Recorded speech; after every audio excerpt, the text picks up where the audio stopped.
La cosa ha començat molt bé pel conjunt de Gerard del Badalejo. Al minut 8 de partit, l'autogol del cordobès Adri Crespo genera que els graciencs s'avancin al marcador.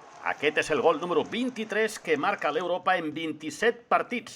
L'empat del Numància, al 34 de la primera meitat, a càrrec del balear Jaume Pol.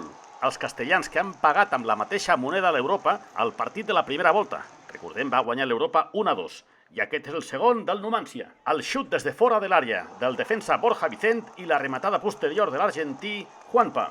Derrota de l'Europa que haurà de buscar algun punt la setmana vinent, ni més ni menys que al camp del Prat, que avui ha caigut al camp del Badalona. Marxem a la ciutat esportiva Dani Jarque. Triangulació Villahermosa, Rubén Sánchez i Nabil.